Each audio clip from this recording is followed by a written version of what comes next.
আসসালামু আলাইকুম। Hello everyone, welcome back to a new video.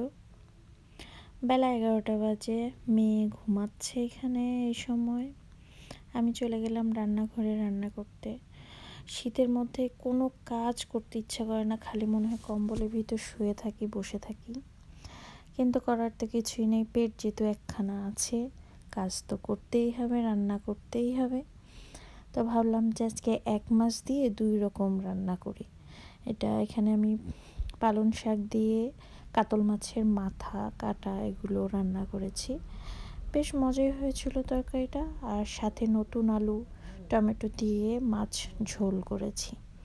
তো আমার 1 মাস দিয়ে 2 রকমের পদ দেখে আব্বু বারবার বলছিল যে আজকে কি এক তরকারি দিয়ে এই দিন পার হয়ে যাবে নাকি। তো ওই আর কি। বিকালবেলা আমি চলে গেলাম নাস্তা বানাতে।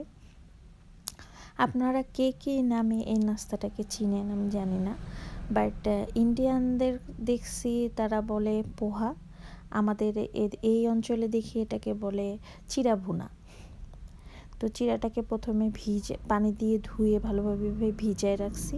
পেঁয়াজ, কাঁচামরিচ, লবণ, হলুদ দিয়ে পেঁয়াজটাকে ভেজে চিড়াটাকে দিয়ে ভালো কিছুক্ষণ কষায় অল্প একটু চিনি দিব এর মধ্যে, সাথে একটু লেবুর রস অ্যাড করব।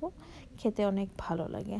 আমাদের এদিকে এই চিড়া ভুনাটা অনেক বেশি চলে। অন্যান্য এলাকায় আমি ওইভাবে দেখি নাই খেতে কাউকে, বাট আমাদের অনেক পছন্দের খাবার এটা একটা বিকালের নাস্তা হিসেবে। এই আর কি।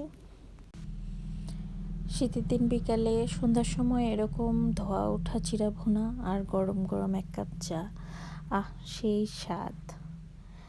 বেশ ভালোই চলছে দিনকাল। এই আর কি। আমাদের মেয়েদের জীবন আসলে একটু অন্যরকম। কাজ যেন শেষ হতেই চায় না।